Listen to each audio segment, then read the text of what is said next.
Tony, where are we? I thought we were meeting on Zoom. Oh, we were going to meet on Zoom, but now we're meeting somewhere far more exciting. This morning, you and I and Kristen will meet in Linkyland. Well How was done. that? Yeah, was That that was great. appropriately weird? I'm excited to hear it with music. I think the music will help out a little bit. It was appropriately weird, yes. Yeah, That's right. the music will help tremendously. And yeah, as you know, I'm on a mission with this podcast to make it so that people don't fast forward through the intro. Which, that thing about podcasts where I don't need to hear the same 30-second intro mix 50 times, right? Like, yeah, I'm here, I like you, like, can't you give me something more interesting, right? Yeah, that's a tall order. I feel like the intros, the podcasts, you like look in the show notes typically for when the actual interview starts. Yeah. So let's do it. Yeah. Well, and I say that as you know, because you are the producer of this podcast and not just a guest on in Linky Land. But we're going to bring Kristen in right about now, and then we're just gonna roll right into the episode. Usually I do like this prolonged intro, but since this one is just my friends, and I'm bringing y'all into the mix on this thing. I figured we would just roll and not worry about it. Oh, hey, Kristen. Hello. So we have effectively dropped you into a podcast that is already in motion. Oh, Are you ready? I love that. Yeah, I'm ready. Rock and roll. So I was just telling Evan that for this one, I'm pretty much dressed in my PJs. I've tried to behave myself on the earlier episodes. Yeah, I rocking the sweats. Yeah. But for this episode, since what we're getting into is how people you connect with on LinkedIn can become LinkedIn friends, who then can become friends IRL in real life. We don't need to stand on ceremony here, right? We can take it easy and being comfortable. Yeah. Mm-hmm. Yeah. So far, so good. Yeah. This is the first time I've ever seen Evan other than his little tiny profile picture. So yeah, Kristen, we're already best friends. yes. It's great to meet you over Zoom and not just in the other Linky land. Yes, same. That's right. See, and that was something that hadn't quite occurred to me, because you've both been in the rowdy for a number of months as well. But that I would have figured the two of you would have crossed paths during a rowdy call. But yeah, that's exciting. And that's actually been one of my favorite dynamics of doing this podcast so far, where we're bringing in people who, like, obviously this is one where I've talked to both of you before. I've even met you in real life. But yeah, like last week's episode with Famia Hamden and Aaron Barrero, I hadn't actually spoken to either of them, and they had talked to each other before. So it's like it introduces these dynamics where we're just kind of figuring one another out on the fly. But the good news is that so far it's been great, and the conversations really flow. Did you know Kristen, Tony, before LinkedIn? Did you guys meet before LinkedIn with Rowdy or after LinkedIn with Rowdy? After. Okay, nice. Yeah. So our general flow today, we're gonna unpack how we came to find ourselves in Linky Land, right? That experience of the platform going from what it was to something new. This one's just a special one, since I I got a front row seat to see that kind of happen for the two of you. And we've really grown together, over the last, this year pretty much, right? In these different ways. But yeah, so our, after we get into that, we will unpack some stuff around the power of the platform to help actually make friends, and how peculiar it is that what was a place for your digital resume becomes all these other things that are totally unexpected. And I'm sure we'll also touch on some of the stuff we do together, since there is part of what's interesting to me is like the cross-pollination here, where we're like starting projects and working together on different things and funneling work to one another and that sort of stuff. So all that said, how about we do start with a little bit of introduction, since I just rolled into this one. Kristen, we started with a weird intro, which you'll get to hear when it comes out. That I think it's going to come off fine, but yeah, so you miss like the first 90 seconds of the podcast, but so something for you to look forward to. But Kristen, how about you tell the good people where you are and what you, I was going to say what you do, but what you care about, right? Like what your lane is in Linky Land, and what turns you on. Okay.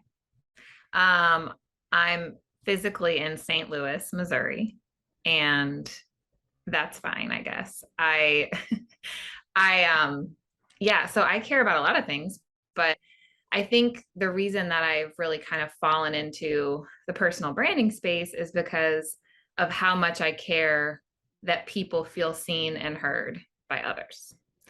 It's been important to my journey and growth. And so it's kind of like, oh, wow, like there's a place and a space for me to help people find that for themselves too. And so what better place than online social media platforms, but specifically LinkedIn, because it is definitely the best one. And it has become a full social media platform, in my opinion, not just a business networking or sales or whatever. Like I've seen some things lately where people are talking about that, but and I just care about supporting people, especially when they're starting new and they're starting writing. And I want to show up for them, as much as I can, because I think people need that encouragement, and I want them to find their voice and feel like it's being heard. And so that's kind of what I do. I do a lot more things than that, but yeah, I was gonna say you're a writer. You are you've worked in the nonprofit space, and well, are you still rolling with the idea of brand ambassador? Is that how you describe yourself? So brand journalist was kind of what I had. That was the term that I used when I started doing some work for OpenTent. That was what we kind of all decided was a good term for me there. But I do think it also applies to the work I'm doing with personal branding too, because in my mind, journalism is all about finding the story. It's about asking the question words. And that's a lot of what I do when I work one-on-one with people and when I work for companies to try and help them tell their story. It's like I'm listening in and kind of finding the story within whatever it is that they're doing so that I can share that outwards. And with one-on-one folks, it's like, what's your story? What are your content pillars? What do you want to be known for? What can you passionately talk about like all the time? And then that's what we'll roll with. But I like that term. I think it's a little like I don't know, it's not widely used. So people are often like, what does that mean? But that just means I get to explain it instead of people assuming that they know what it is. So I guess in that way, it's kind of nice. But I've been an entrepreneur like in my heart forever, and I never fit in very well in like traditional employee roles. I was always like trying to push and push and figure out, and let's do more, and why is it not working this way? And especially in the nonprofit space, it got really frustrating. And so I'm really happy to be outside of that in a different way now. And I did start my own nonprofit with John after our baby was in the NICU. And that was also a good experience. I mean, I learned a lot. It was really hard.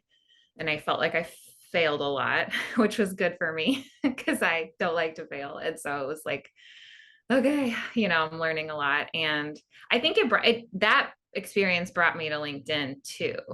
I mean, I had been using it sort of, but then I started seeing people telling stories. And so that's, and I won't like keep going on about that, but I do think that's kind of the introduction I had to that. So, and I'm a mom. I have 4 kids, um, 10, 8, 6, 2. It's a madhouse over here. So Uh, we will be unpacking a lot of that stuff, and hopefully not so much the madhouse aspect. Hopefully we can offer you this short period of tranquility, of serene conversation. Evan, how about you? Aside from the brilliant intro I gave as of you as the producer of this esteemed podcast. Yes. Yet to be, soon to be esteemed. I don't know how we gauge that or what metrics we're using to claim that title, but we'll go with it. So, and I think the things that interest me are marketing, spirituality, and self-discovery. It's kind of my little tagline under my name on LinkedIn as well. How I define those things are marketing to me is how we get to know other people. Knowing how people work is key to having a successful product and marketing campaign. Spirituality is how we get to know that which is beyond us. And that's a little mysterious to me, but I enjoy thinking about it and talking about it and having conversations about it. And then self-discovery is how we explore that which is inside of us, is how I'm defining those things. And I really think most everything, it's hard for me to identify anything that's not in one of those buckets, either that which is like other people, that which is beyond us, or that which is within us. So if I can get something in that bucket, I've got a context for how to move forward, like as far as how I'm thinking about something. And then as far as family goes, I've got 2 young kids. My daughter's at her first gymnastic class right now, which is a fun thing. It was a fun morning leading up to that. And then a son who's a 1.5 years, and he's with the grandparents. And I'm excited to work from home most days, to where I get to spend time with them and explore marketing, spirituality, and self-discovery. I as far as LinkedIn goes, I'm going to jump into this, and Tony, stop me if you're like, I'm going to ask you that question later. I started defining these 3 buckets in December of 2021, kind of thinking what I wanted to focus about, not just in 2022, but what I wanted to focus on beyond. So really, whenever I'm in my 40s, I'd like to say I've spent a decade thinking about these 3 buckets consistently, and having a place to put that out into the world and post things was really motivating. And so my journey with LinkedIn really began in January of 2022 after I made some clarifications on what I wanted to think about. And writing about these things was really just a test to see if there was anybody interested in talking about the same things I was interested in talking about, which it turns out there are people interested in those things. At least one, right? At least yes. one. And I will note that you are coming to us from Alpharetta, Georgia. Thank you. Yeah, of course. But that does get right into where we were going, which is this experience of when things start to open up. And Evan, what you both came onto my radar in January, I believe, through different avenues. And Evan, I remember connecting with you, and then I put out a post with some sort of joke about like respond with a poem, and then you did, and it wasn't like a roses are red, violets are blue. It was like actually like you actually took a crack at something, or maybe you had it handy and you just copy and pasted. I was like, whoa, like, this dude. And we started messaging directly thereafter. And um, at this point um, we've we've started a couple podcasts together. Our other podcast, Unrationed, we've recorded 11 episodes, and that's part of a larger project, The Wilds in the Woods, that you, myself, and Josh Aranda started together around what healthy masculinity looks like in 2022. You've also lured me into the world of LinkedIn strategy consulting and ghostwriting, which I never would have expected. And we climbed a mountain together in Colorado a month ago, around my 40th birthday. So I just kind of laying out um, how that bromance has unfolded. It's been fun, but I provide that as a little bit of context. But can you say a little bit more about, like, you've been creating content some before 2022, and like part of uplink marketing is content creation for other people, right? So you've had some experience of it. So wondering, like, what was your experience of the platform kind of opening up in this way we talk about on this podcast, if it did? And I'm pretty sure it did. Yeah, no, LinkedIn is something clicked with LinkedIn this year for me and uplink marketing clients.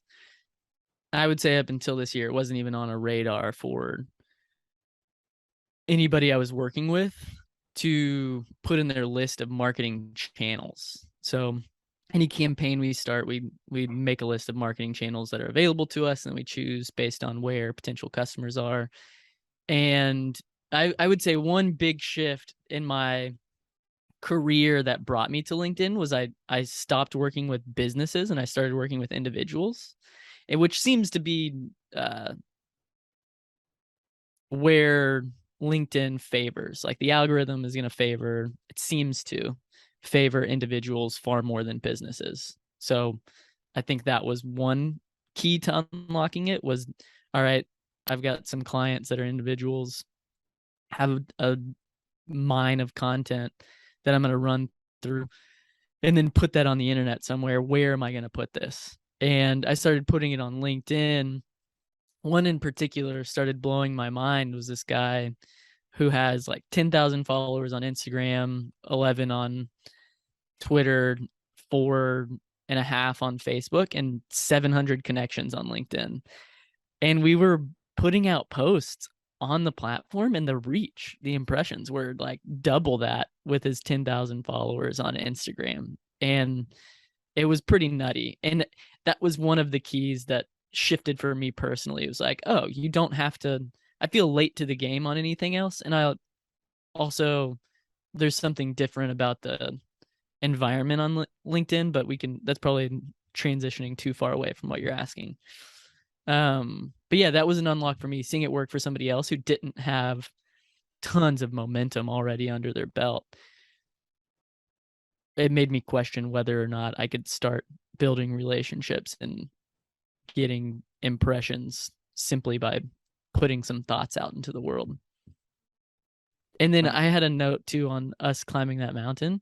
I tell people, well, this is just true. You're the first person that I've met on the internet and then also met in real life. I don't think I've gone that order with any other friendship or relationship that I have. And so there's an unlock there too, where I'm like, oh, you can meet people on the internet and not just in I'm looking to meet people way, but like connections just happen organically, and then you can meet people in person. And that's a new thing for me to conceptually grasp for myself. Yeah, right on. And Kristen was actually the first LinkedIn friend who became an in real life friend. We met for the first time in May. And Chris, I think you were actually also, I want to say, one of the like first people I really started talking to about how to effectively leverage it, as you had reached out to the aforementioned Josh Aranda, who is my CEO at Mission Matters Group. I started there in December, and part of my taking that business development role was he told me I had to learn how to do LinkedIn, right? And so I started writing here in, I think, November 2021, kind of started posting more consistently, started posting daily in January.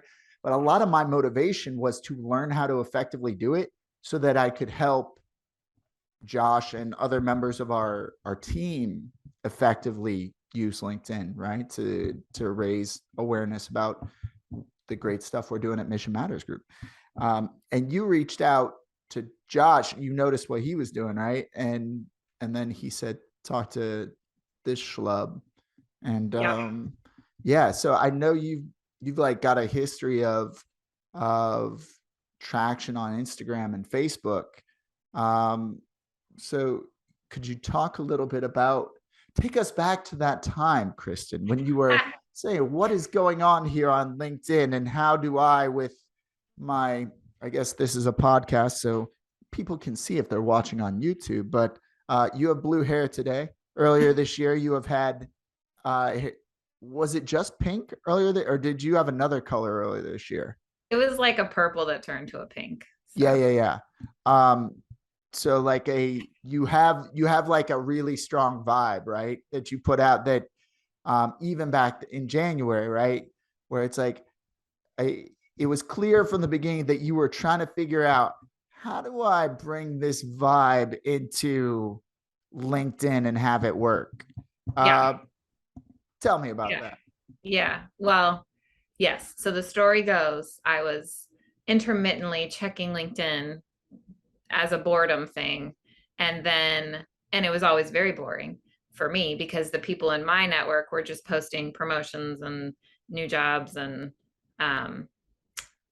events, which are not boring things. But when that's all you see, it's like, okay, I don't really have a lot of tie to this. But then I saw some storytelling. I saw some stories coming through, and that piqued my interest. And so I did reach out to, I think around the same time, I had been talking to Open Tent about doing some work for them, about, doing some writing for them, some blogs and that kind of thing.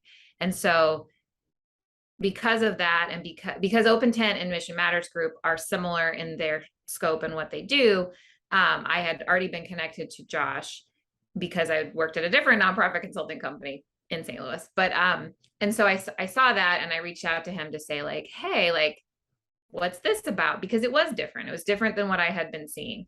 And that's when he told me to talk. Well, it's not really me, like it's his writing, but like, this, I've been being coached by Tony. You should know him. I'm like, okay. So then I find Tony and start messaging him and get a call with him. And I think one of the questions I had for him was, how am I supposed to know what I'm allowed to say on these different platforms? Like, I kind of know I had started this mom running blog kind of thing through Instagram and Facebook. And I knew that was actually my first time really being as me fully saying what I wanted to say about motherhood and running and whatever. And it was gaining some traction, but it wasn't like incredibly popular or anything. But that was kind of my breakout into like writing for me and not worrying whether or not it was gonna be okay for the people that were gonna see it. And so I remember asking Tony, like, how am I just writing the same things for each place? Or like, how do I know, kind of what I'm supposed to do? And I mean, he was just like, you just have to figure out what you have to like think about it differently. Like you can think about LinkedIn however you want. Like you don't have to see it as this, professional place or this, buttoned up kind of place. Like it can be different. It's your choice. And that was really the permission I needed to just start doing it. So then I just started writing, and, and I would just check in with him kind of, and like, well, what about this, or questions. And he was definitely my official coach and mentor for LinkedIn. I mean, I started I started at 272 connections in January. And, now I'm at like, I don't know, 3,300 or something. And that's been consistent showing up. That's been the writing. That's been figuring out what I want to talk about. You talked about that, Evan, like you kind of had decided ahead of time, these are your buckets of what you're going to talk about. And I had not done that. I had just said, I'm going to show up as myself. I'm going to talk about the things that I care about and that mean something to me. And then as I went along, kind of figured out where I was really going with that and what it looked like for this platform and for even just my life and my work. Because I really kind of found what I'm doing now, which I love, through being on LinkedIn, like through just meeting people and trying to kind of help them feel like they could have a voice and encouraging them. And, and it's funny because it's like, well, what do I know? It's not like I was like LinkedIn famous when I started or any, it's like, but I think there's just a confidence there that I have. I don't know why, but it kind of just came from trying things out and getting some responses and having really kind people be really supportive. And I will cherish those people forever. And I still, connect with them often because they don't post a lot themselves, but they are the kind of people that show up in comments regularly. And I feel like I know them and I will do anything for them because they were there for me, kind of at the beginning of all this. And that means a lot. So yeah. And so that's how the platform has worked for me. And then, and I mean, I guess we'll go into this, but I think that LinkedIn is the best place to meet new friends. Like to me, this has been like a friend dating site or whatever, because I've met such cool people that I am now. And it's so weird because I'll talk to people like from this life and be like, my LinkedIn friends, they're like, what? Like that's so weird. But I mean, I feel like some of the best people I've ever known have come from being here. It is so weird. And there are a couple things I want to dig into from what you were saying, Kristen. That feeling of what am I allowed to say here is, I think that's a feeling that I know it's a feeling I had, in my career in litigation. LinkedIn was where I put my digital resume. And my number one concern was not saying anything that would get me fired.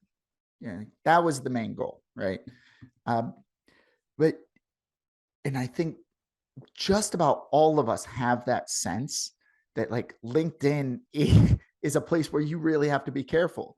And I think it stems from that idea of professionalism as essentially being, you've got to make it look like you've got your shit together, right? That you're buttoned up, that you look quote unquote professional, that you fit in, right? With whatever that industry is or profession is that you are a part of, right?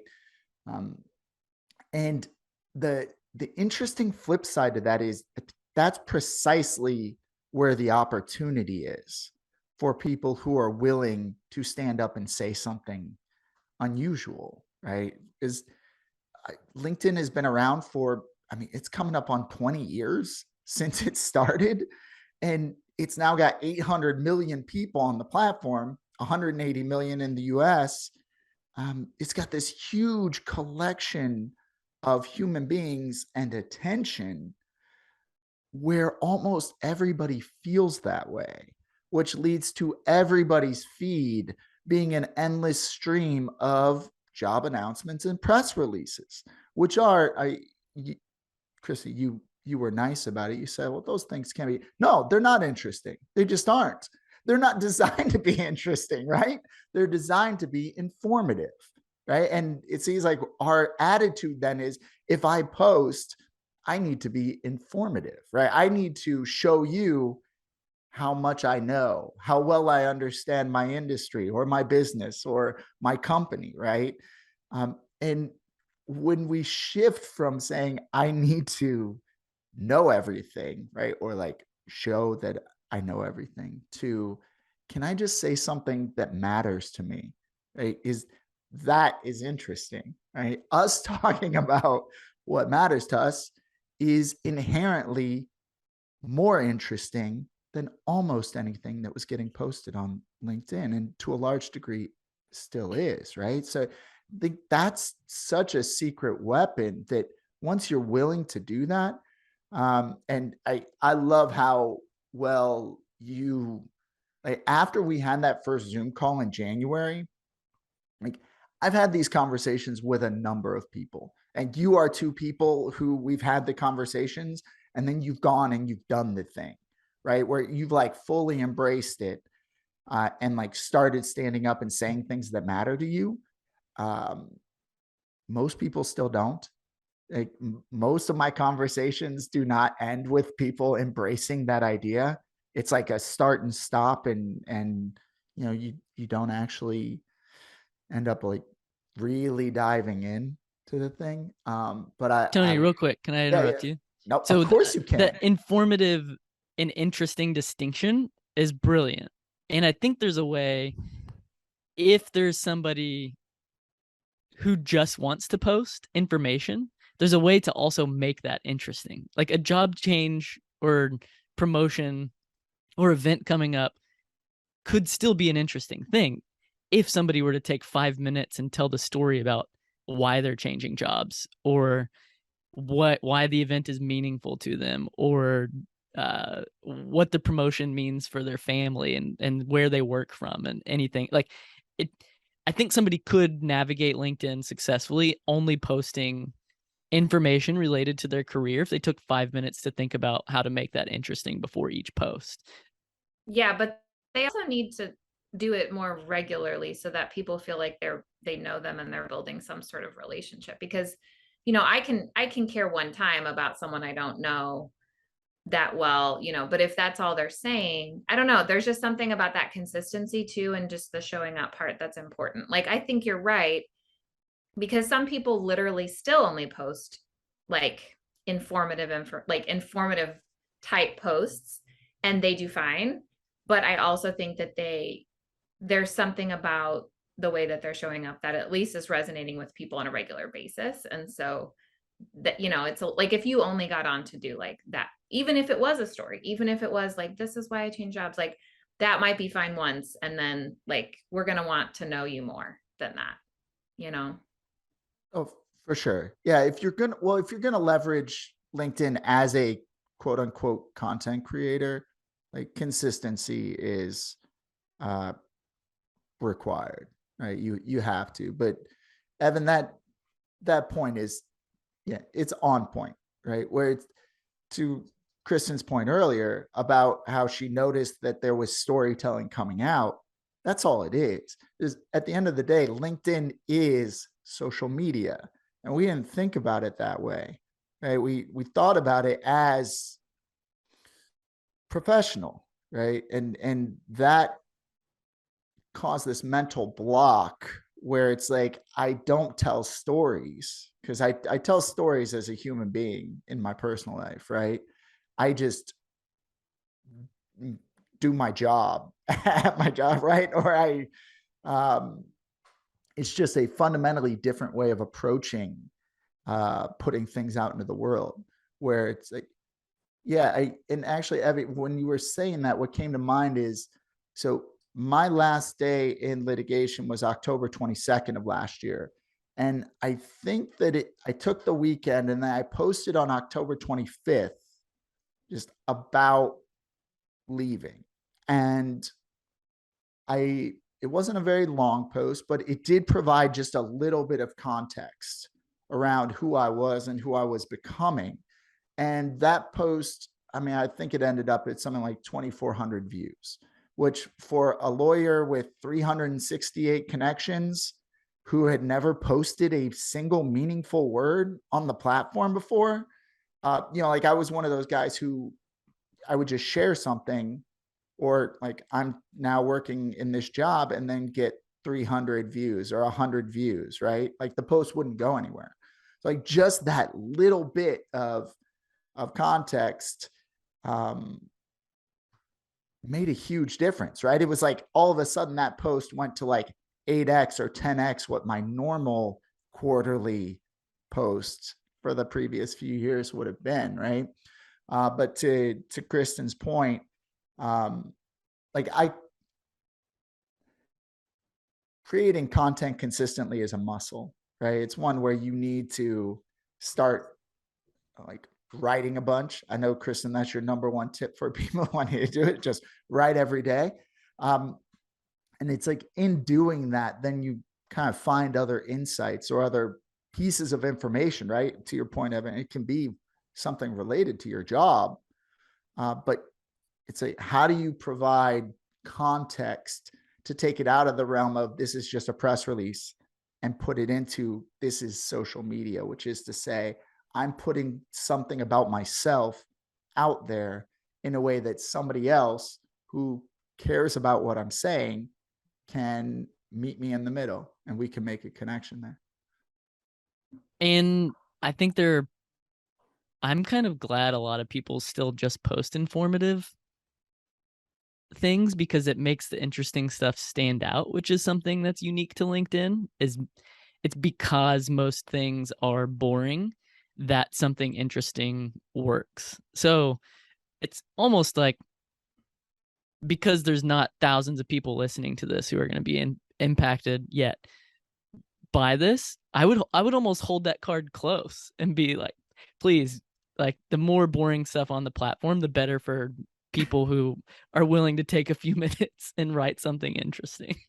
Yeah, that's really good stuff. And part of our mission here at In Linky Land is to get more people contributing in conversations. Because as I said, 800 million people, 180 million in the United States. And I saw something last week that was saying that like daily users are like a fraction of that, maybe like a quarter of that 180 number in the US. It's like, it is such a vast platform, and the number of people saying things that mean something to them is so small that my sense is that we've still got so much ground to cover before it starts to actually feel saturated. And I think our impressions might be a little bit warped since we are like fully plugged into the In Linky Land universe, where once you're in there, all of a sudden your feed gets kind of avalanched. Can I use that as a verb? With stuff from other people who also understand the power of the platform, and then that becomes a whole nother animal. But Evan, yeah, I think that's spot on. That you mentioned feeling like you were still fairly early to this. We're still early to this. We are still at the very front end of that bell curve where you go from early adopter to to mass market acceptance. And I shudder to think about what's going to happen. That it may break the internet, but it still feels like we're way early. Yeah, Kristen. Well, I was just going to say, but LinkedIn is getting wise to the game here, because I've seen a lot of things lately about people calling them out and saying like, hey, quit limiting our reach.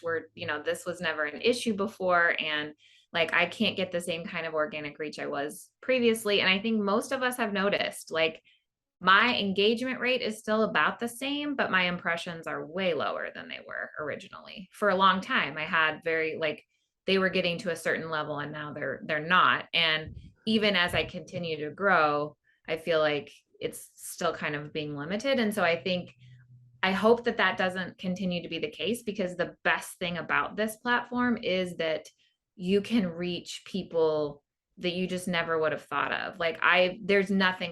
None of the other platforms are like that. You have to pay to play. There's a gate, and it never felt like that here. It always felt like kind of sky's the limit if you want to, like, you could search and find people in the industry you want and try and connect with them. And there's a different mindset too. Like if I'm on Facebook, I'm not going to just friend anybody. That's weird. But here, I'm going to connect with just anybody if I think that they have, if we have something that we could learn from each other, or there's something about them that is really intriguing. Like I will connect with people based on a comment. Like, wow, that was a great comment. And then I'll go to their profile. Wow, I really like what they have going on here. Okay, I'm going to connect. And that's just not, there's nothing like that. I mean, even on Instagram, you just can't see the amount of variance, I think. Or it's too much, and then you're like, I don't even know where to start. But it's just different here. And I hear what you're saying. Like, I agree. Like, I don't want to lose, like my place or momentum because everybody's writing. But at the same time, there is still so much space. And I think that, like, one of the things that I try and encourage people on, because they'll say things like, what does it matter if I say the things that I think or feel? Like, plenty of people are already doing that. Plenty of people are already saying these types of things. What do I have to contribute? And my thoughts are, you have your unique perspective to contribute, because no one has ever thought of it exactly like you have. And no one has ever had the level of passion or, insight into what it is that you do. And so you gotta just use that and show up. And I mean, people will find you because of that. And so I like, it's funny because at the same time, like, on the one hand, yes, I want to, like, continue to have sort of my real estate here, but I also want other people to find it too, because I know how much that has meant to me. Like, I know what it has done for me, and I want that for other people too. I want them to feel loved and supported and cared for, because honestly, that's how I feel here. It's not just like, oh, yay, like somebody liked my writing. Like, I feel cared for here. I feel like people check on me, and like, what? Strangers from the internet are like, hey, are you okay? Like, I saw that post. It sounds like you're going through something really hard. Like, here's my phone number. Text me, like, what? And so that's changed my mentality too on how I'm viewing people. And just, I mean, and I'm learning every day. And I feel like I could cry, because there's so much going on here. And it's like truly incredible. Mm-hmm. I want to dig into, well, first, I want to affirm what you're saying there. I mean, that the emotional connections that the platform allows for are really surprising and really powerful. I want to touch on the thing about how reach is down. That was on my list of things to touch on. And so you see things from both ends of that argument, where some people are saying what you're describing, Kristen, that sort of like, why is my reach down? Stop it. And then people I've seen some stuff on the other end saying your reach is down because your content is going downhill. I think that argument is just factually incorrect. And the algorithm exists in a black box, and we actually don't know what's happening. But that argument does not seem right, because it seems like so many people are seeing unexpected changes in the number of people who are seeing their stuff in a way that, and also, like you're saying, my engagement has, if anything, gone up. Like, I'm getting more people reacting and commenting to my stuff now than I was 3 months ago, even while my typical post, I'd say, is at least not keeping up with the growth in network size. But that said, I want to push back a little bit, and I'm interested in your thoughts on this. Can you clarify what you just said? Or because I was unclear on it. Your engagement has grown, but your impressions have decreased. Sure. So impressions are basically views, right? And what an impression or a view means for our friends at home, all that means is that the thing showed up in somebody's feed, right? A pixel fired. Right. that had your name next to it. Yeah. Right. Exactly. It doesn't mean that anybody stopped on my post. It doesn't mean anybody read my post. All it means is that it showed up on the feed.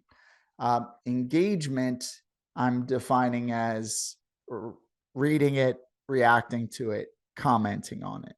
And those are the things that then fuel the algorithm to continue spreading the post, right? Or at least that's my understanding. So we And think.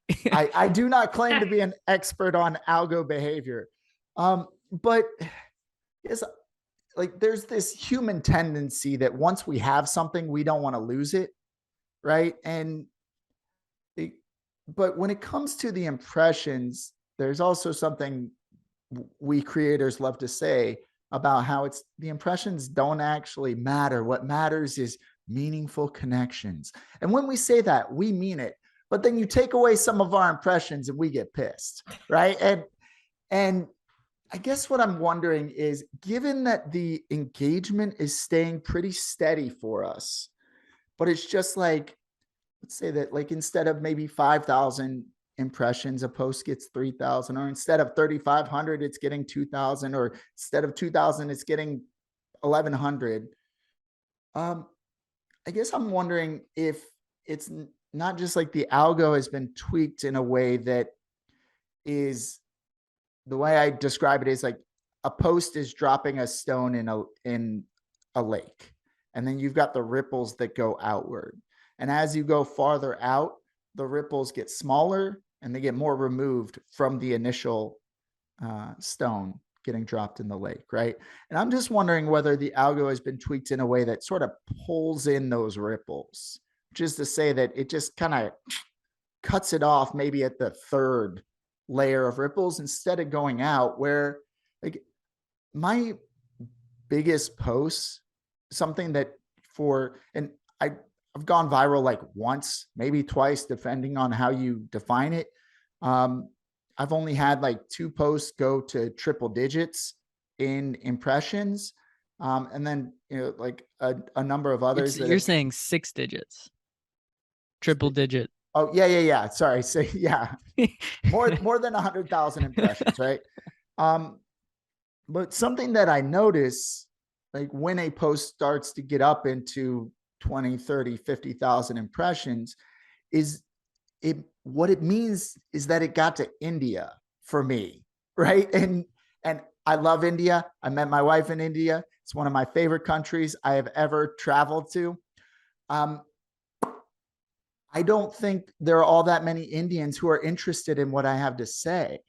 So I'm wondering if that's what's happening, right? Where it's when I look at a post like that, in my top 5 locations, it'll be like Delhi and Chennai and Bengaluru. I mean, it's like places where I don't know anybody. And in my net, even in like Linky Land, right? I'm not interacting with very many people from those places on a regular basis. Like they're not engaging in my stuff. They're not commenting. They're not asking to connect with me. So it's like, I wonder how much of that is what's going on, that it's more like just shrinking it to what may actually be a more accurate representation of the post's reach to begin with. Rant over. What do you think? Yeah, that's possible. And I hadn't really thought of it like that. And one thing that's interesting is I think for those of us who were here before that maybe started to happen, it feels kind of like a limitation. But like some of the folks that I'm coaching, they're just starting out. And when they have 600 impressions, they're like, woohoo, like so excited, right? Because they hadn't ever seen anything like that before. And so it's kind of like whatever it is you get used to is what you are then, wanting to have. And I've never had anything go over 10,000 impressions. So, but, and on the one hand, it's like, that's fine though, because I just want to be able to, I want to have meaningful interactions. I don't need a bunch of like one word, like good job or wow, or great share or whatever. Like, it's just not interesting to me, and that's not why I'm here. So I would rather have people really dig in and have like really meaningful and insightful things to say back. Um, but yeah, I mean, that might just be it. I think what I worry about is I not worry, but like there's been fewer people who have like who are like a second degree or third degree connection show up in my engagement, through interactions than I used to have, where maybe it was hitting people and then they were like, oh, cool, and then I could reach out and see what was up and connect and stuff. It's like more just the same people that I might talk to anyways. And that's great, like I said, because I like having those conversations. But I also feel like that organic reach that I was talking about, of like maybe not getting to India, but getting to like other folks that I would want to see my stuff, and engage with, that maybe that isn't happening as much. And so that's why I feel a little like, because I want to know more and more folks who are doing this thing like I am. That's an interesting point. The thing about fewer second or third degree connections engaging on stuff. Yeah, I feel like that's been fairly steady, but this is the sort of thing where I'm shooting in the dark. I don't have any numbers to back up my sense on that. And also one tip from me to people who might find this useful is that if somebody comments on one of my posts, they are most likely going to get a connection request from me. Like that's just how I approach the game. So, but yeah, that makes sense, Kristen. And I guess my feeling is, like you, I more or less see my posts as an opportunity to get into the comments section. Like that's actually what I'm trying to do.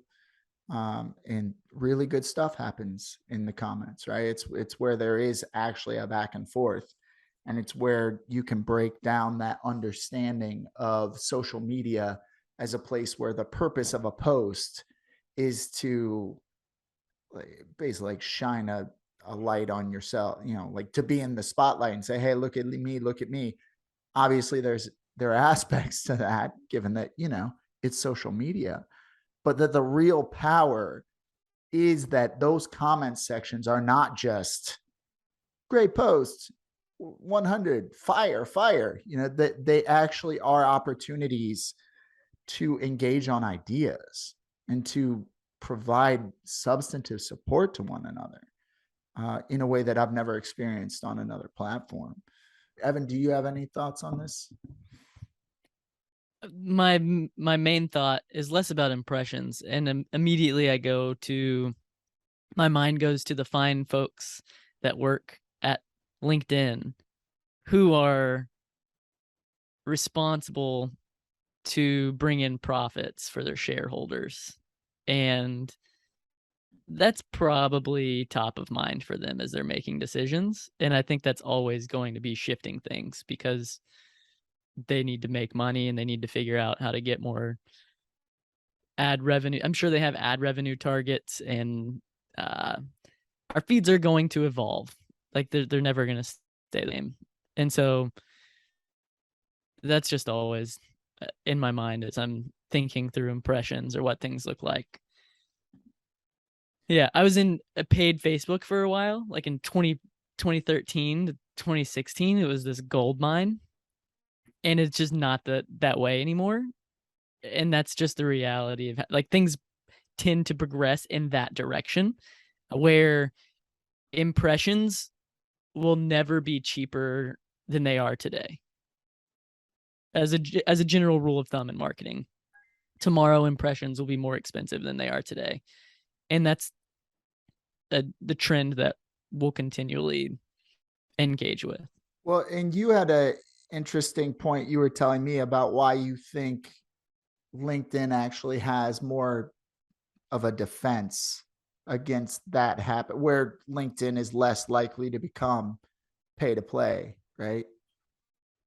Yes, particularly at this stage in the game. LinkedIn has plenty of revenue streams. I don't know exactly how they're making their money from recruiters, and people who want to see everybody that views their profile. But I get upsold notifications fairly often to start paying LinkedIn to use the platform. So there are plenty of people doing that. At a certain point, ads are going to become too easy to say no to. So I would say that's true of today. But as more people start engaging and the platform starts to become a social media platform where people aren't like, once people start doing what we're talking about, ads are going to be a more significant player in their revenue game so that they can achieve the type of growth that they're responsible to achieve to bring in profits to pay their shareholders. You're a total bummer. But the thing is start today. Like, it will only get harder from here to get impressions. I don't see it going the other way. Yeah, and the great news is that it's still pretty easy, right? I mean, Right. like, I wouldn't have been able to do anything like what I've done if I were trying to do it on Facebook or Instagram or Twitter, right? The other thing that I find unique about LinkedIn that may be relevant here is no other social media platform is your job directly associated with your name. So there tends to be a level of accountability because of that, and the opportunity for people as the service or people as the product businesses, so law, real estate, consulting, health. If your name is attached to your business outside of LinkedIn, then there's a massive opportunity. Or if you have a real estate group with 25 realtors, then you have a massive opportunity on your hands to get impressions, and I would say meaningful impressions at a very low cost. Yeah. Right on. I want to get into the phenomenon of LinkedIn friends becoming in real life friends. So Evan, you and I just met in person for the first time in September. Kristen, we met way back in May, but we're also both St. Louis kids who know a lot of the same people because St. Louis is the world's largest small town. But I recall meeting both of you and having the sense that we weren't meeting for the first time. You know, that it's a strange thing of this time we live in, and part of it is how much we engage on LinkedIn. Part of it is the Zoom thing, right? So like once you've interacted with somebody on Zoom a few times, you really do get that feeling that you know each other, right? In a way that when you meet in person, it's like, oh yeah, we've never actually met before. I guess the question attached to that is, how great was it to meet me in person? It was great. Actually, what was even greater was that Seville was there too. My wife, yeah, that's most And people then feel that way. And then Christy. And So, and now, right. And because of you, like I get to now hang out with Christy. Like I'm seeing her this week for coffee. Like we do that fairly regularly. And I love it. And I love hanging out with her daughter. And she's just a gem. So, you know, and so that's like a ripple effect of this whole thing. Cause even though we live in the same town and we were kind of in the same space, you know, in a way, like there was there was not going to be a way for me to kind of get involved with her or anyone else from the rowdy or, you know, and so it is like very unique. And the other thing is like, I would say, I know I'm taking away from you, Tony, and how great you are, and you are, but some of the folks that I've met through LinkedIn and maybe not met in real life yet, but I've had lots of conversations with, like I would feel 100% comfortable like going and visiting them wherever they like. Matilda's in France right now.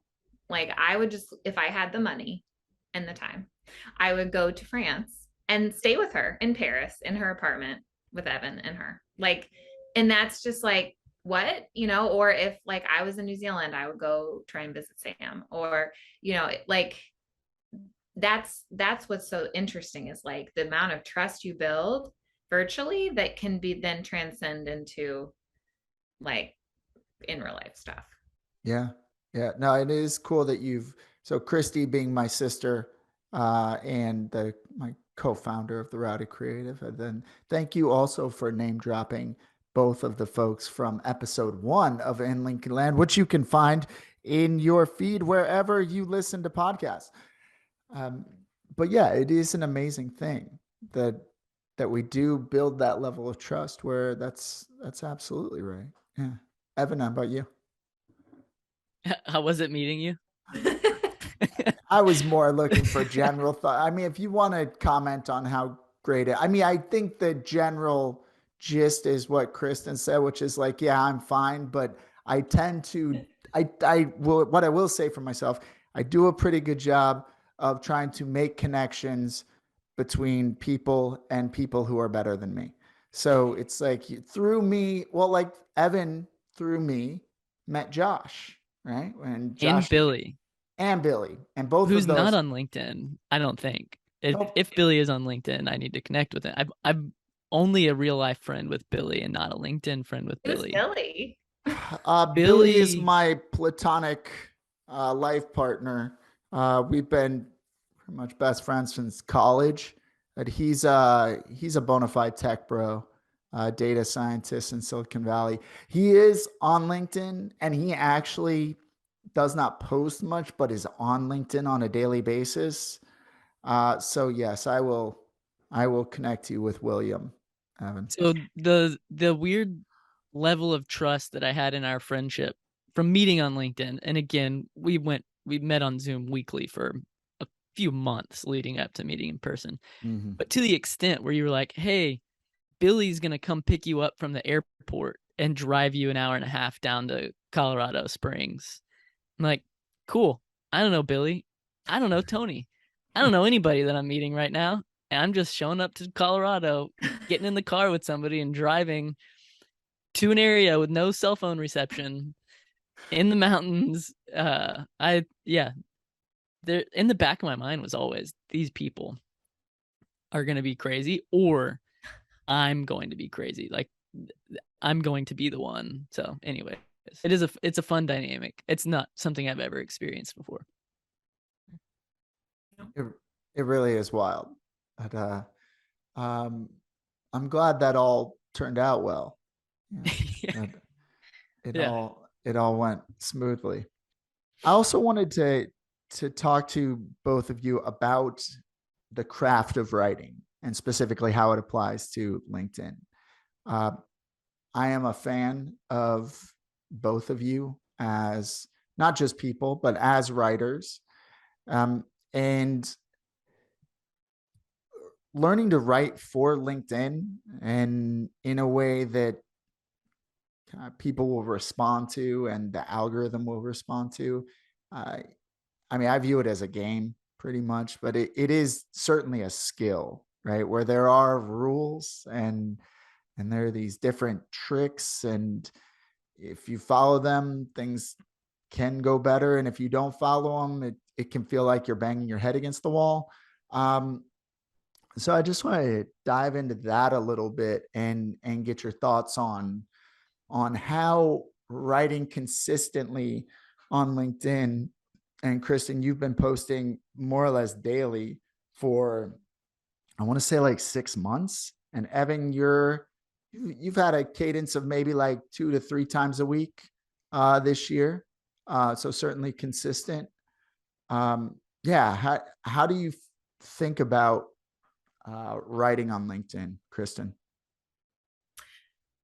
It's definitely changed over time. I mean, I started out just trying some things and kind of writing in that voice that I was using for my blog, very like I'm talking to you kind of a thing. And I still do that for the most part, but I'm a person who definitely picks up on like little things and patterns and that kind of thing. And so as I was seeing different things go on, I was kind of shaping the way that I was writing on LinkedIn.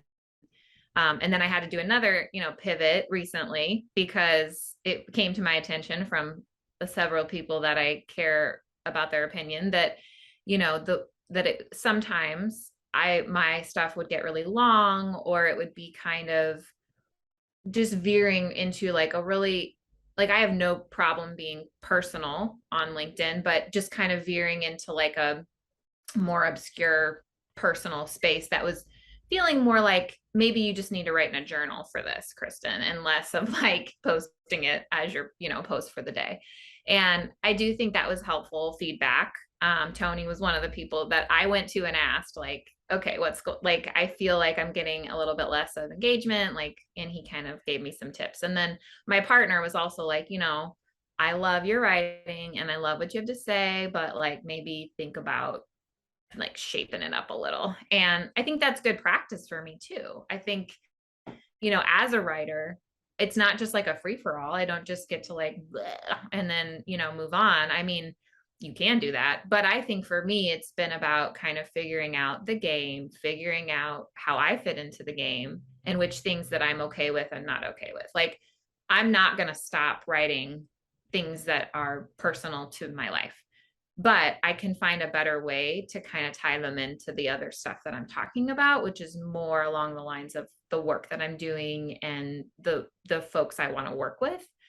And then, helping them play the game too. And so that's a lot of the coaching that I've been doing with people who are starting new on LinkedIn is about these types of tips for playing the game. Like, don't have too dense of paragraphs. Don't, like these little things that help make it easier for others to digest your writing. Like, you're writing for you, but you're writing for them.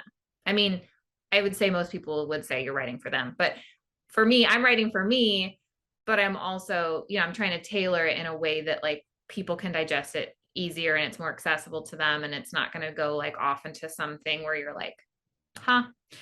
And so, because I'm trying to create a conversation. So if it's too confusing or it's too emotional, it just, it may not be the right spot. So I try and check myself on that.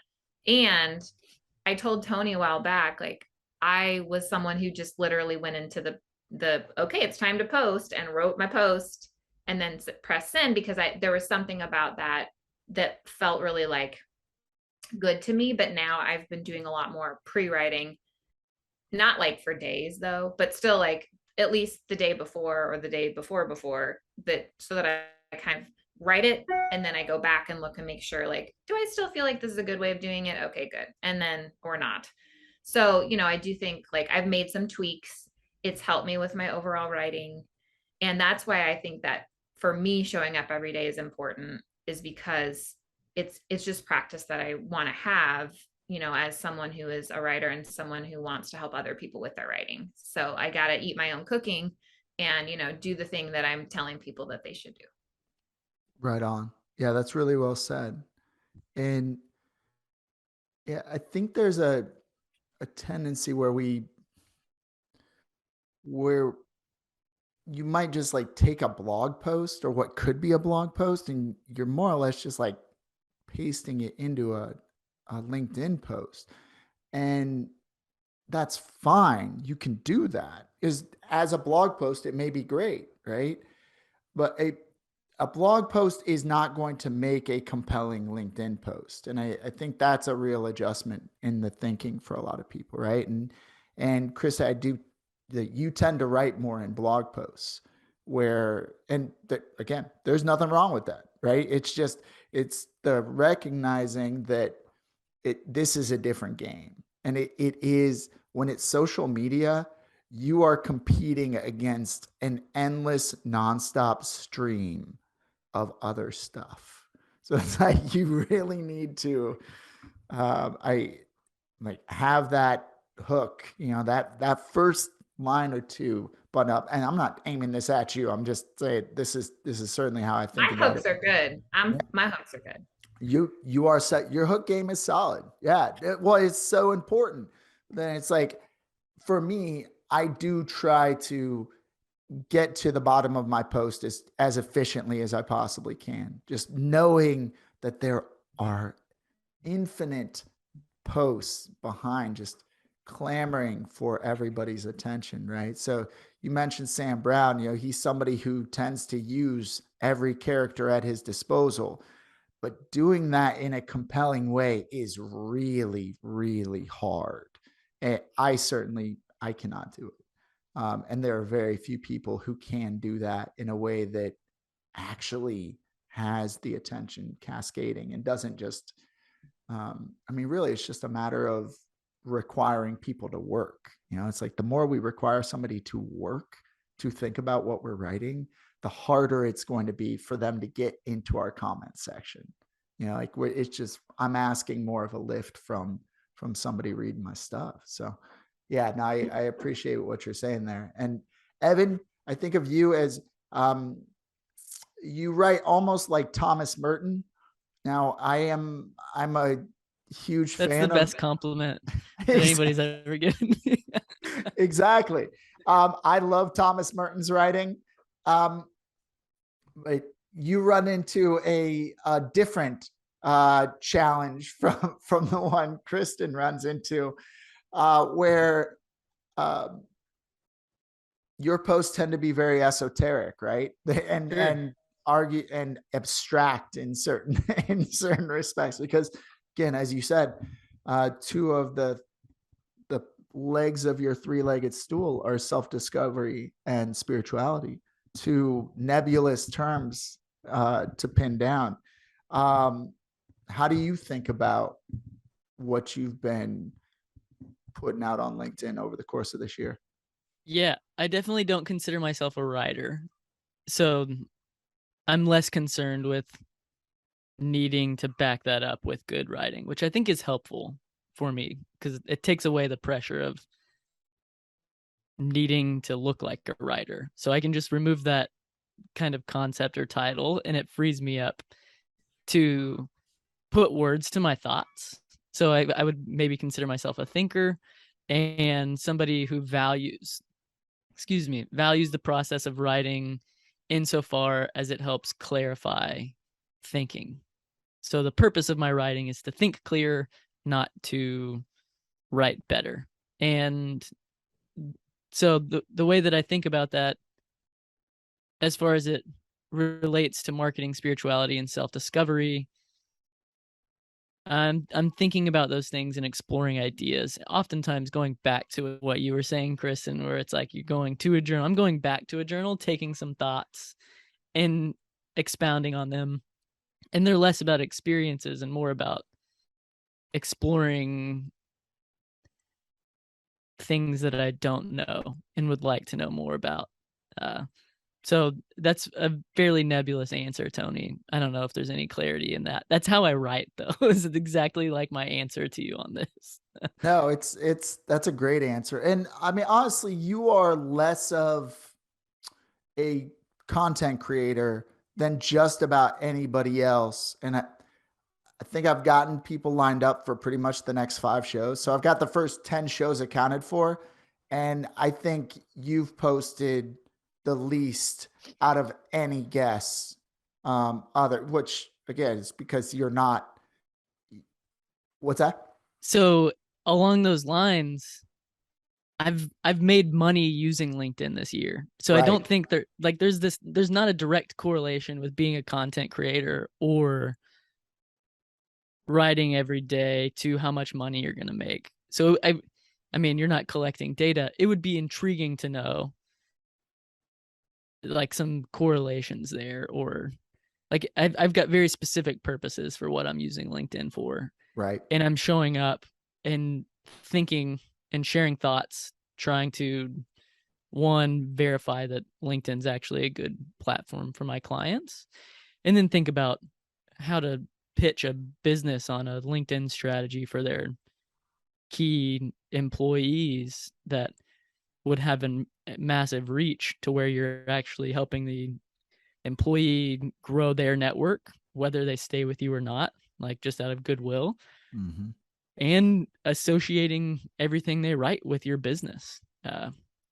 What I'm calling meaningful impressions, which are people who are already connected with somebody that works at your organization. Arguably, but for a lot of businesses, is a more meaningful impression than an impression that's 6 degrees away from your business. So Yeah. there are ways that I'm thinking about this where my esoteric, non-consistent showing up on the platform will end up pulling in money to feed my family and do more fun things in life. And so that's kind of in my mind as I'm doing all of this. I don't think if it was something that I couldn't somehow monetize, it would be worth me focusing my work time on. Like my work activities are typically something that I can put in time and pull out money to some extent, which may be different than a lot of people as well. Yeah, because my work activities are completely tied to LinkedIn. Like everything that I'm doing, either for OpenTent or for the personal branding work, is fully on LinkedIn. So like I have no issue like spending so much time there because I really am just building relationships and, you know, and also, yeah, doing the writing thing. And I think for Tony, like you're selling a book to a lot of people who would not have no, you know, you've got a whole book marketing strategy that I don't even think you tried to do. Like, it's amazing how many people are showing up for you and like, cause like you didn't ask me to post, but it's like, we just want to, you know? And so it's like, that's amazing. Like what has happened with your book on LinkedIn and the amount of times I see it, even if it's like in the background somewhere, it's somebody's picture. I'm like, oh, okay. Like I didn't even know he knew that person. Like that's special. That's pretty incredible. It has been, and it has totally blown me away. Is to your point, I am not a marketing genius. I don't think like, this was not a master plan around the book. You're an accidental marketing genius. Exactly, I'm an accidental marketing genius. But to what both of you are saying, when I think about this podcast, the prereq for coming on it is that you're somebody who understands the power of the platform, that you have stepped through the looking glass and you are now in Linky land, you know, this place where it's just a totally different thing. And one thing that we come to embrace is that we've all got a hustle. Like just about everybody has a hustle. And it's actually part of what makes LinkedIn so powerful, is that it does give us the opportunity where we're not just showing up as the employee of a given company. If we are in a position like I have a full-time gig, we can show up kind of however we want, and whatever that hustle is, you know, we're able to lead with that. And there's something really powerful about that. To your point, Evan, I don't think a lot of people would invest the time and energy they do if it didn't provide an avenue for feeding our families. I think that's which feels different than other social media platforms as well. Like exactly. My wife posts pictures of our kids on Facebook and Instagram with zero thought about a return on investment with the time spent engaging with that. And it does feel like there's something different with LinkedIn. Yeah. Although I've recently seen a lot of people start showing up with no like bigger reason other than just to do it. Like I connected with somebody recently.